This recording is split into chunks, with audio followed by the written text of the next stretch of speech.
Well, as you can see by the lighting in here, it's a very overcast day and fall has arrived. It's chilly. We had such a nice fall, didn't we? God be praised. Okay, so we're going to start with our snippet and we're going to do Psalm 61, parallelism.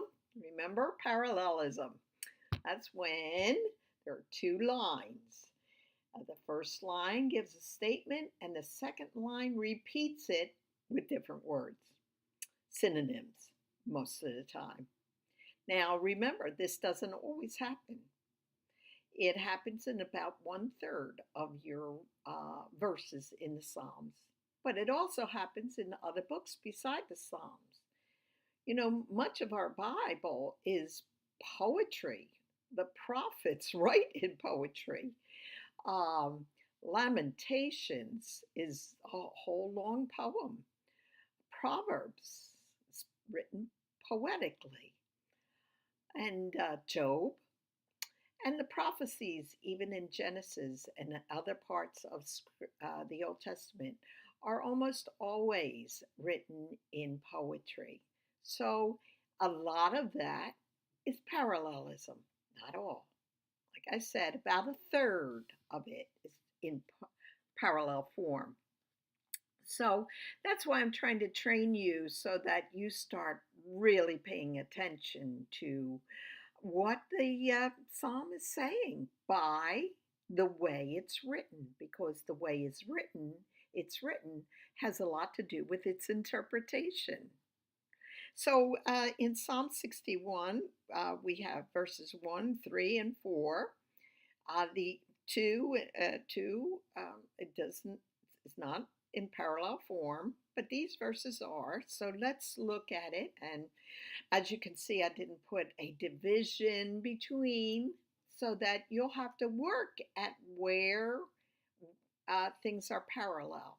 So let's look at both lines. Hear, O God, my cry.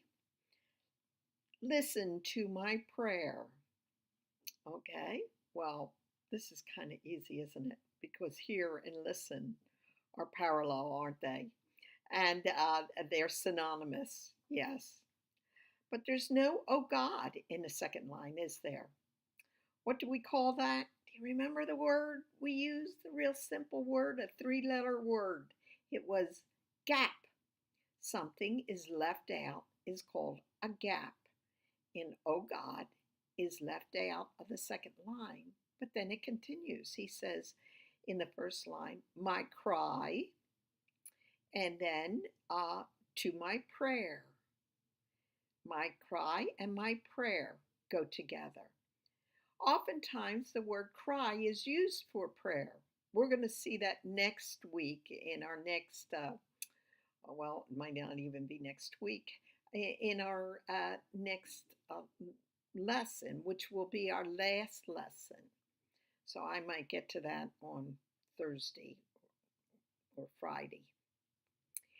So you can be praying for me because next Monday I'll be going for surgery. And we'll see what happens, right? Okay, hear, oh God, my cry. Listen. What are you going to put next? Yeah, you're going to, oh God.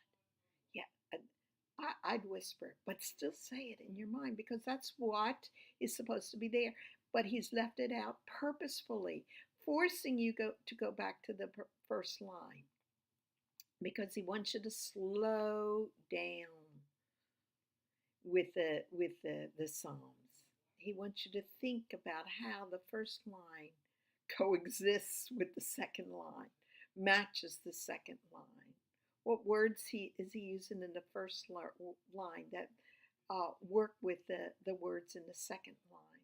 Sometimes it almost doesn't seem like they're parallel or synonymous. And you have to work out how are these words synonymous? What is the psalmist thinking? And you have to use your mind to think how to connect these two items. Of course, it's easy when you have hear and listen, and my cry and my prayer. Verse 3, for you have been my refuge. Watch the second line, because there's gapping going on. A strong tower against the enemy. So what goes with refuge? You're right, a strong tower. So, um, what would you do? Well, you, you don't have what words? What words are gapped? Right, for you have been. You have been.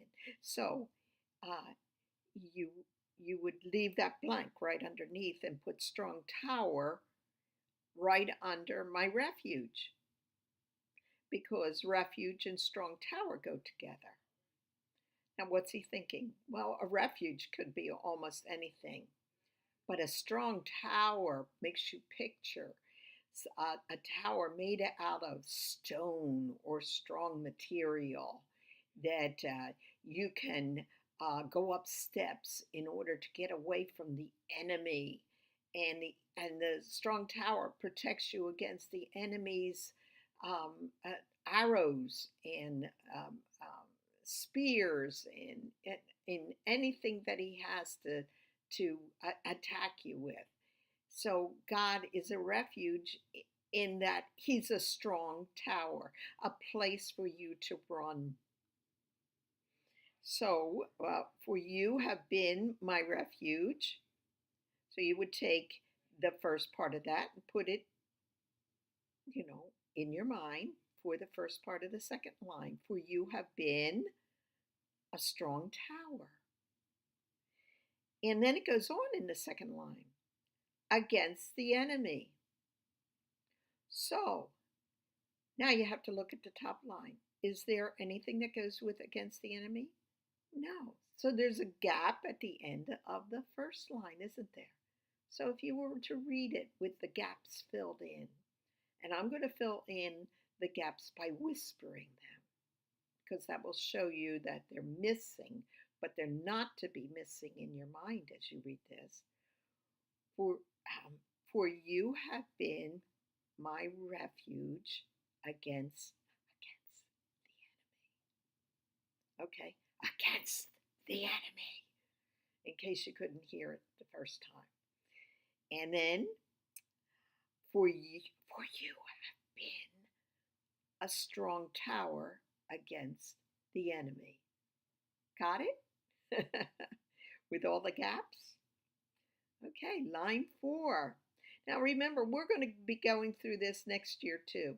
Every snippet for months, I'm going to be doing the parallelism. You're going to become very proficient. So if you're just learning this year and you still feel like you're struggling, practice it from your own Bible. In a more recent translation like New American Standard or English Standard Version, NIV even, they will help you by putting the lines parallel to one another, which doesn't happen with your King James Bible. Even the New King James Bible is very helpful with the Psalms. So verse 4, let me dwell in your tent forever. Let me take refuge under the shelter of your wings. Okay, let's see. We have let me dwell. And what does that go with? Let me take refuge. And then in your tent forever, under the shelter of your wings. So we have no gapping here, do we? But we have let me dwell and let me take refuge. And what's a dwelling place? It's the place where you live. So he wants his dwelling place in God's tent. What is God's tent? You, you know, it's his tabernacle. God's tent is his tabernacle. So he's saying, not that he's going to go into the physical tabernacle and have his bed and his meals there, but he's thinking of God's dwelling place as where he is if he's in the Lord. Let me dwell. Then goes, let me take refuge. So this dwelling place is not just a place where he's going to sleep and eat, but it's a place where he can be protected, a refuge, a sanctuary, isn't it? And where's this refuge?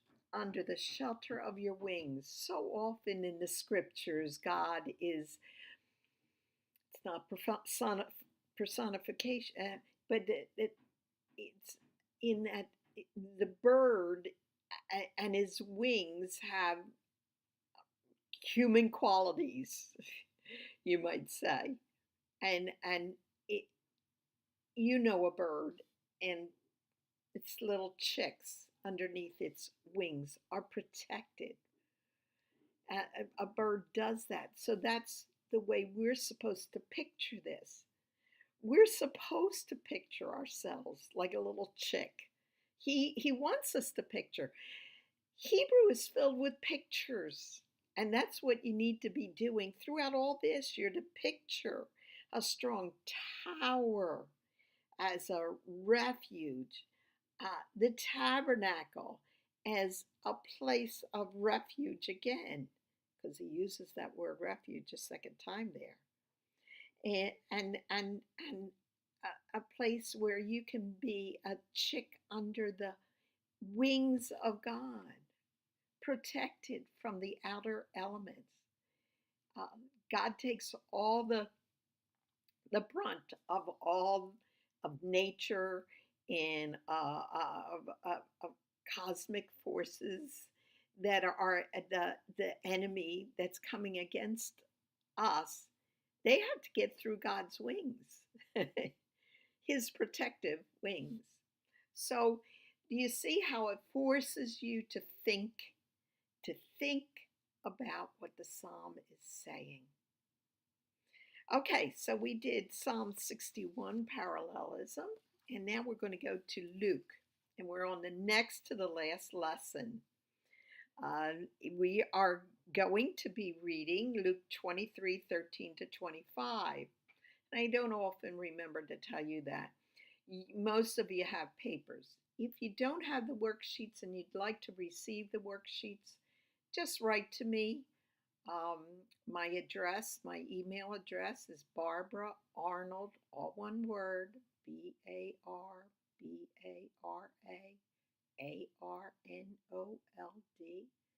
47. And I'd like to be able to say I'm 47, but I'm not. That's the year I was born, 47, so you could probably figure out how old I am.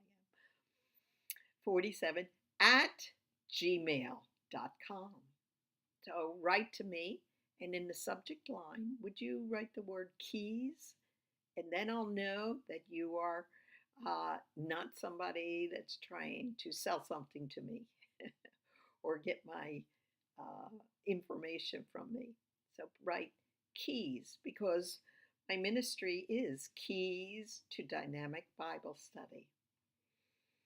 Okay, so Luke 23:13 to 25, we're going to read as a play, because that you probably wonder why I put it in play form, because you're so used to just reading it that you'll not pay attention like you would if it's put in a different way. So we're going to read it in play form. But what you're going to do while we're reading it is look for a verb that is used 6 times. Okay, a verb is an action word. An action word used 6 times in this story. And you know, if you've been with me long enough, you know that Watching for repeated words is important in both the Old and New Testament. They repeat it to grab your attention, hold your attention, and deliver the punchline. And there certainly is a punchline with this word in this Bible study. So read with me, looking and circling. Okay? The narrator says, Pilate summoned the chief priests and the rulers and the people and spoke to them. Pilate said, You brought this man as one who incites the people to rebellion, and behold, having examined him before you, I have found no guilt in this man regarding the charges which you make against him. No, nor has Herod, for he sent him back to us. So Pilate didn't have any charges. Herod had no charges against him. And behold, nothing deserving death has been done by him. Therefore, I will punish him and release him, the narrator says. Now, he was obliged to release to them at the feast one prisoner, but they cried out all together. And here's what they cry out. Away with this man and release for us Barabbas. Narrator again. Barabbas was one who had been thrown into prison for an insurrection made in the city and for murder. The narrator says, Pilate, wanting to release Jesus addressed them again, but they kept on calling out. And they called out, Crucify! Crucify him! Narrator. And he spoke to them a third time. Did you hear that? 3. In these stories, 3s count. Things are done in 3s throughout Scripture, but especially that Passion Week in each of the Gospels. Narrator. Pilate. Why? What evil has this man done? I have found in him no guilt demanding death. Therefore, I will punish him and release him. But they were insistent, with loud voices, asking that he, Jesus, be crucified, and their voices began to prevail, and Pilate pronounced sentence that their demands be granted, and he released the man they were asking for, who had been thrown into prison for insurrection and murder. We're told that a second time, aren't we? But he delivered Jesus to their will. What's the word? I bet you got it. Wasn't hard, was it? Release. Release, release, release, release, release, release.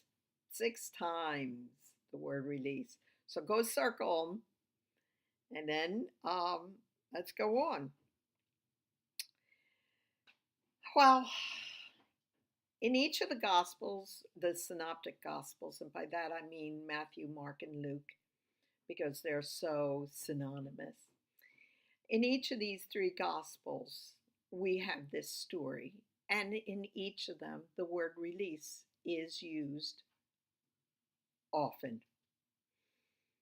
And it's done in Mark. And when we were learning Mark, oh my goodness, 3, 4, 5 or 6 years ago, we spent 3 years on it. So it's 7th year, 6th year, 5th year, those years we were studying Mark.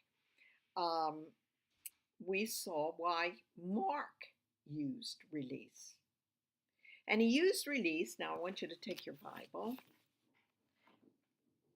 for a purpose. So go to the book of Mark. Go to the book of Mark, and I would like you to go to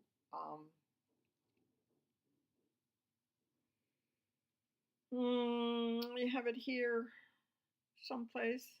Mark 10:46. Mark 10:46. Mark is going to have clues for us in his gospel that you're going to be able to use so that you can see what Mark is trying to get across. So Mark 10:46 says this. Then they came to Jericho, And as he was leaving Jericho with his disciples and a large crowd, a blind beggar named Bartimaeus, the son of Timaeus, was sitting by the road. Bartimaeus is the Aramaic for, and he tells us, he translates the Aramaic name Bartimaeus into uh, Greek, and then we translated it into English. And Bar means son of. Bar in the Aramaic means son of Timaeus. Bartimaeus, son of Timaeus. And he tells you that right there, doesn't he? He explains what Bartimaeus means. Now, why did he do that? Well, he's trying to give us clues. So we have that clue. And then I want you to go to chapter 14, 36. 14, 36. 14, 36. And I am getting it, and here it is. Jesus is in Gethsemane. Now watch, Mark is going to give us an Aramaic word, and then he's going to give us, well, we have the English, but he would give us the Greek, and then we translated it into English. So 36 says this. And Jesus was saying, Abba, Father. Remember, that's how he prays. And the Aramaic is Abba, and then he translates it for us, Father. So we got Bar, son of, Abba, a father. Bar, a son of, Abba, a father. Bar, Abba. Barabbas? What does it mean? It means son, a son of a father.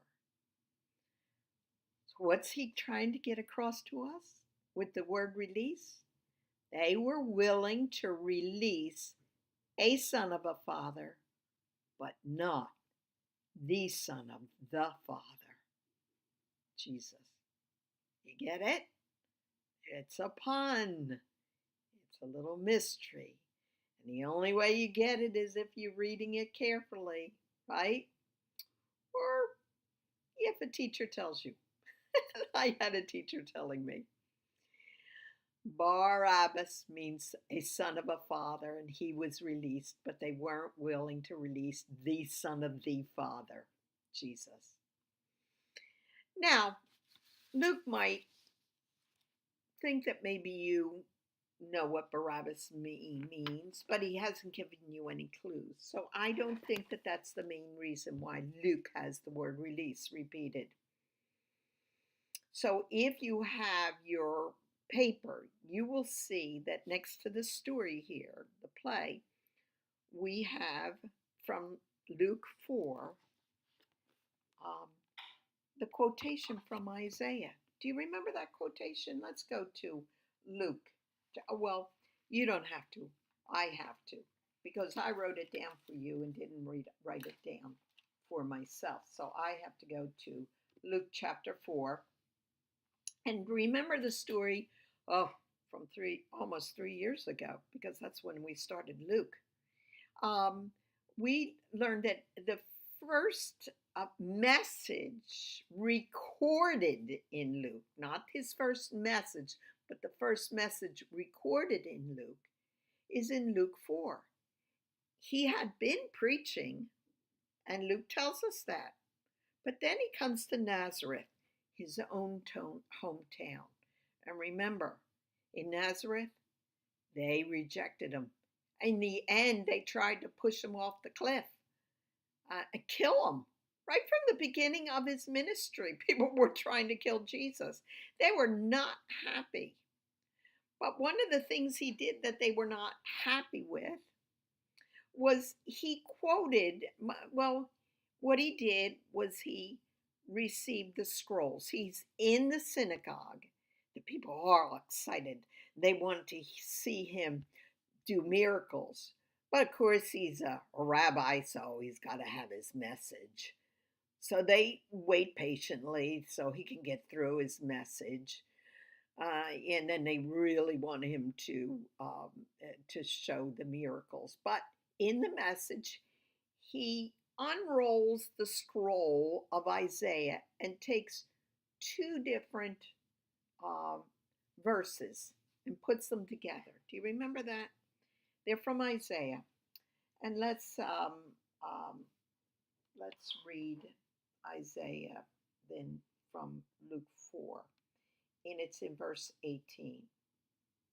The Spirit of the Lord is upon me, because he has anointed me to preach the gospel to the poor. He has sent me to proclaim release. Oh, release. Ah, yes. To the captives, and recovery of sight to the blind, and release to those who are oppressed. Release. That's his job. That's the Messiah's job. This is Isaiah prophesying about the Messiah who's going to bring in the future or eschatological year of Jubilee that will go on and on and on. And remember, they released the land. Remember, they released debt. Remember, they released slaves in the year of Jubilee. Well, Isaiah takes that release idea from Leviticus and shows it that it's a picture of the release that's going to happen in the future through the Messiah. The Messiah is going to be the releaser who releases. And all through the book, Luke uses that word release. And it's in the Greek, it's aphiami. And it can be translated as release. He says release from Satan, release from people's, the things that are wrong with them. He releases them from sickness. But the dominant way the word release is used in the book of Luke is the release of people from their sin. And what's that word? It's forgive. So you won't see the word release, but you will see the word forgive. Every time that word forgive is used, it's aphiami, release. So Jesus shows himself to be the releaser that Isaiah predicted. And Isaiah took that prediction from the rule in Leviticus for the year of release, the Jubilee year. So he releases those who are oppressed, those who are prisoners, right? And look who gets released. The one who gets released is Barabbas. He's a prisoner and he's released. So what is Luke showing us? Not that Barabbas became a Christian. We have no idea what happened to Barabbas. But we have a picture of what it means to be released. It means a prisoner set free. Set free from sin. As a Christian, we're set free from sin. We're released, and we're to release others from their sin toward us. Release. So, how is Luke using it? He's using it to create a picture. And in that picture, we have a man, scruffily clad. He's a murderer. He's an insurrectionist. He's the pit, bottom of the pit of people. He should never have been released. But that's who's released. So we have this picture of Barabbas being released. And it's a picture of how Jesus releases us. So we can have a picture side by side of Barabbas being released, an insurrectionist, a murderer, a criminal, and next to it, a picture of us. My picture, your picture, singly.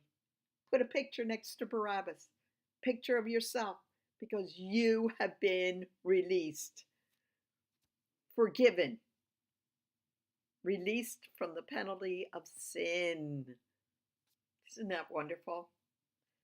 Well, I would have never chosen Barabbas, but Luke does, because he's showing that no matter how decrepit we might be, Jesus can still release us. And because of all that love that he had for us, that he would take on our punishment, because of that love that Jesus has, we, like Barabbas, are released. Okay? Okay, let's go to the next page, because we're taking the same scripture and I've set it up a little differently as Pilate, what Pilate has to say, and the response of the people. And you might count. You might count that Pilate spoke 3 times and that there were 3 responses. There's those 3s again. And the 3s, I believe, an educated, good guess, is that they prepare us for the 3rd day resurrection, because they really get, 3s really dominate the story of the Passion Week. Now, we have to look at Pilate, and he looks like a mealy-mouthed wimp. But there's a reason for that. When he had been made procurator of Jerusalem, he came in dominant, domineering, powerful, self-confident Roman. What happened? Well, several things. Caesar had chosen him to be procurator and had sent him there. And it was one of the worst places to be sent. And Pilate knew it, because all the other countries in the Roman world liked having Rome as their authority. Let me explain why they would have liked Rome being their authority. When the Romans came in, the towns no longer had to worry about marauders, other towns coming in and taking what they had. You have a town here has 25 people, and a town here has 50 people. Well, the 50 people are going to take what the 20 people have. This happened all the time. Thieves and murderers were free to roam all over. And what the Romans brought was stability and protection and wealth. There was almost, and the craftsmen of these towns were almost middle class. Money was pouring in because the roads were made by the Romans, and people could come and go, and trading was so much easier. People were doing well, but not Israel. Oh, they may have done well, maybe better, because there was more wealth in Israel because of the Romans. There were more roads, there was more trade, but there also was taxation, which was exorbitant, And also, Israel wanted only one authority, and that was God. And these Romans usurped and brought in their gods. And Israel was a thorn in Caesar's flesh. He just didn't. They were constantly rebelling. Other towns didn't have this happen. But in Israel, the people kept rebelling. And so it was this out of the way place that Caesar had to send in more soldiers than usual. They were constantly complaining and constantly, they just would not submit. They were God's people, and they wanted God's man on the throne, not this usurper Caesar. So, what does Pilate do? He throws around his authority. One of the first things he did, which was really horrendous. He did a lot of horrendous things, but these two situations were two of the worst. He said, okay, we're bringing in waterworks. That was a good thing. They didn't have to depend on wells. They got these lines coming in with water from one city to another. This was going to help Jerusalem, help the people, right? Well, he had this idea that the people ought to pay for it, not Rome, not Caesar. He thought Caesar would really be happy with this decision because Caesar wouldn't have to send in funds in order to get this done. So Pilate says, where can I get the money from the people? And guess what he decides? Where's the wealth of the people? The temple. That's where the people bring their tithes. Not only that, but the temple was used as a bank. People saved their money there. There were no such things as banks, as buildings. They had the temple, and their money was kept safe in the temple. So what does Pilate do? He goes in and takes the money to build the waterworks. The people were furious. So furious that they did a riot. Now, this is not good. Riots are not good. There was a saying in Rome, Pax Romana. And all over the world, the Roman world, this was the big saying. The peace, Pax Romana, of Rome. You don't have problems like this. Rome didn't want it. They would send in troops and quell the riots. People would be killed. And there was much blood spilt. It was so heinous that even the soldiers were sickened by it. And Caesar finds out about it. But he lets that pass. And the people quiet down. And Pilate doesn't try to take the money anymore. He does not want riots. That's a big blemish on his record. But then he goes and does something else. This time, the people come to him nicely and say to him, look, we have a thing about God. He wants no other gods before him. He doesn't want idolatry. And what is happening, Pilate, is that your soldiers are coming into the temple with the image of Caesar, who is your God, on the shields. All we're asking is that you take those images off your shields. And Pilate said, No way. I'm not going to go to all that. It's going to cost money. It's going to take time. There's no way I'm going to do this. So this time there's not a riot. They knew they didn't want any more bloodshed.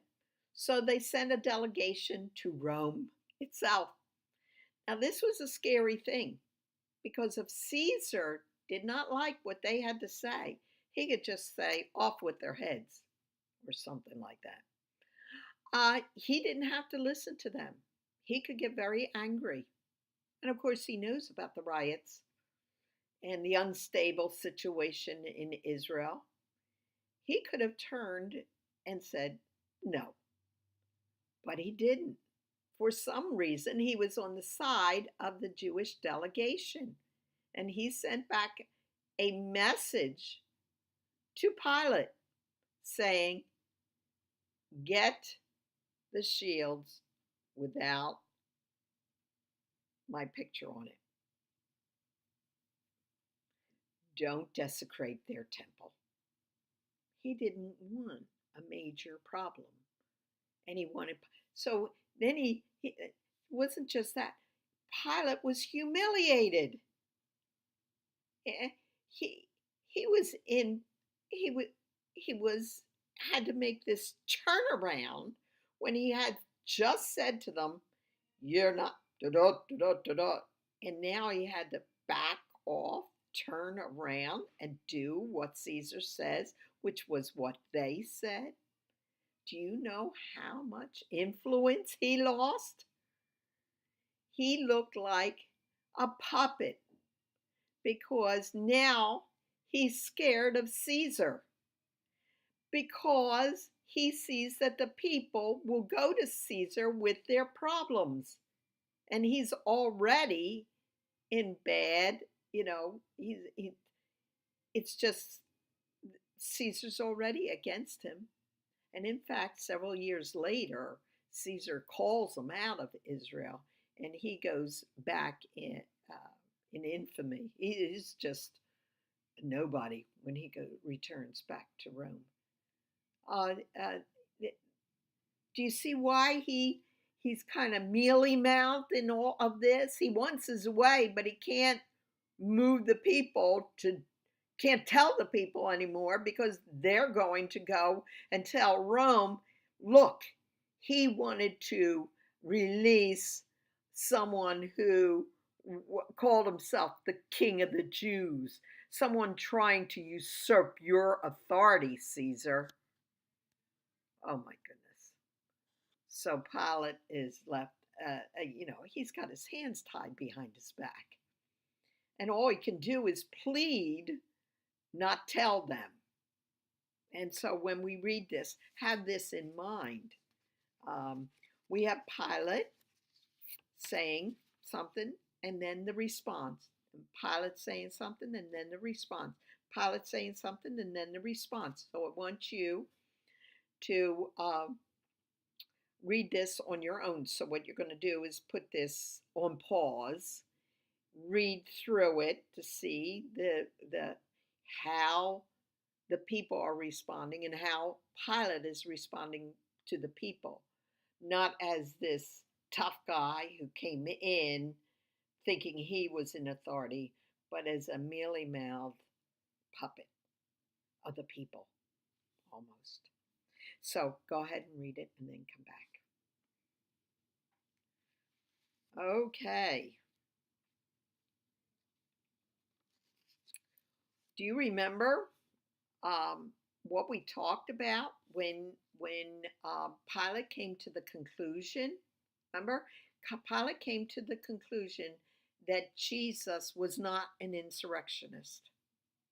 Jesus was not guilty. Do you remember what that reason was? Because Jesus did not try to fight against Rome. He had no knives, no spears, no swords, nothing. They had one knife, and when they used that knife on the servant, the ear of the servant of the high priest, Jesus heals it. And so Pilate knows uh, that he doesn't have a following who's going to fight against him. There's no insurrection. His own disciples do not fight for him. They run away. They don't stand by him. This is no man who's leading an insurrection. This is no Messiah like there had been so many Messiahs who had come along fighting against taxes. Jesus told them to pay the taxes. I the, there was no Messiah because there were many Messiahs in the day of Jesus who were rising up, trying to dethrone the Romans, trying to fight against the Romans. And all those Messiahs led a band of men who were willing to fight for that Messiah. And they were all fighting against taxes. This is no, this was no insurrectionist. He was innocent. Okay. So you saw the responses. Did you notice how the responses got louder? It first starts out, they cried out. The second response, they were shouting, because that word calling out is the word for shouting. They're shouting. And then finally, they were so insistent with loud voices. They were insistent. They wouldn't give up. They wouldn't let go. Their voices began to prevail even over Pilate's voice. So Pilate pronounced sentence and released Barabbas. So let's go to the next page. And the next page is really neat because we have another picture that Luke has painted for us, a portrait. So we're going to read 3 different verses here, Luke 23, Luke 9, and Luke 14. And I want you to read them on your own. And I want you to circle all the things that are alike in the 3 groups. Can you do that for me? Okay. Pause and then come back. Okay. So we have Luke 23. Here's this Simon of Cyrene. Now, Cyrene is modern day Libya. And it's in North Africa.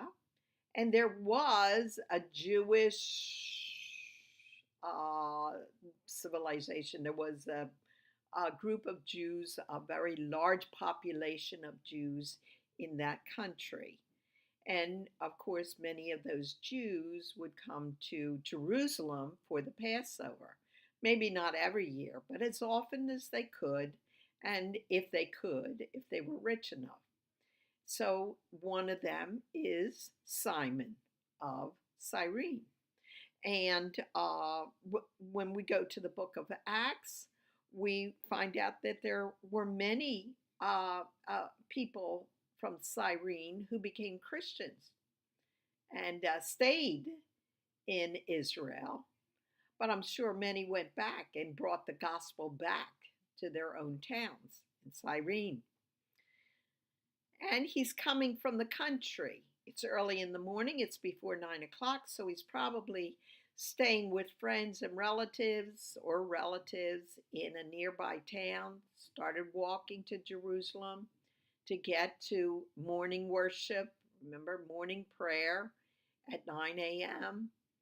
Remember, that's where Luke starts out at prayer time in the temple. Well, this is what he's doing. He's going to the temple for prayer time. And he gets, caught up. Now, he has no idea, probably has just arrived maybe a couple weeks before or a week before or a few days before, just in time perhaps for Passover. Does he know Jesus? Well, he wasn't there to watch Jesus. He was passing by. And what did he have to do? Well, they placed on him the cross. Now, we have pictured in our mind the cross, right? But the way it was back then was the the the prisoner only carried the cross beam. The the stake, I guess you would call it, the up and down one, was left in the ground so that um, it was there for any prisoners. The crosses would have been placed at an entrance to a major entrance into the city so that people passing by could see people being crucified, and they would say to themselves, I ain't gonna disobey Roman authority. No way. I don't want to be on a cross like that. Now, only non Romans got put on the cross, and usually it was insurrectionists and though and and slaves who were runaway slaves would be crucified, or slaves that had killed their owner or whatever. Slaves were the dominant ones to be put on the cross, but not Roman citizens. So you have, excuse me, you have this Simon who's passing by, and they catch him and they put the crossbeam that had been on Jesus. Now, why is Jesus not able to handle it? Because he had been beaten, probably lost a lot of blood, crown of thorns on his head, the stripes on his back. He would have been weakened, and so he could not carry it. So they get Simon to carry it behind Jesus. Now you're saying, oh yes, Luke 9 and Luke 14 talks about this, because Jesus says in Luke 9, if anyone wishes to come behind me, he must deny himself, take up his cross and follow me, or get behind me, right? And then Luke 14, whoever does not carry his own cross and come behind me cannot be my disciple. All those words are in this little text here in Luke 23, verse 26, aren't they? So, what is Luke doing? He's making a picture. He's making a picture of what it means to get behind Jesus and follow him to the cross. Now, a lot of us talk about the fact that, oh, I'm carrying my cross, and we mean hardships in our lives. That's not what Jesus meant when he says carry your cross, because the cross meant death, giving up your life. Yes, to follow him even unto death. And for those first Christians, absolutely, death was a good possibility. The martyrs died at deaths in Nero's arena. They were hung on crosses. They were fed to lions. They were hung up as lamps, um, doused with something that would make them catch on fire. Oh, the horrible things they had to go through. And Jesus says to all of them, you got to follow me, even to death, even to the death on a cross. And so Simon, who may or may not have become a Christian, and I figure he may have because his name is given. So names are given by Luke uh, to as eyewitnesses who could tell the story. So that might be one of the, we might think Barabbas, maybe he became a Christian who became a witness. I don't know. But I'm sure Simon did, because later on in one of um, um, the books by Paul, let's see, Romans 16:13 talks about one of his sons. And we learn in, I think it's in Mark, that Rufus and Alexander were the sons of Simon Cyrene. Okay, so we have a picture, and that picture is of someone who's carrying a cross and following Jesus according to Luke 9 and Luke 14. But when you put that picture up, it's a picture of Simon. No, it's a picture of you. No, it's a picture of Simon. No, it's a picture of you. See? He's created a picture so that we can see ourselves in Simon's place. Okay? I often say that we're willing to die for Christ, probably. Oh, yeah, I'm willing to die for Christ. But are we willing to live for Christ up to the point of a horrendous death for Him? Are you living for Christ? Are you willing to die for Him? Take up your cross and follow Jesus even unto death. Praise God. I love you guys. Bye-bye.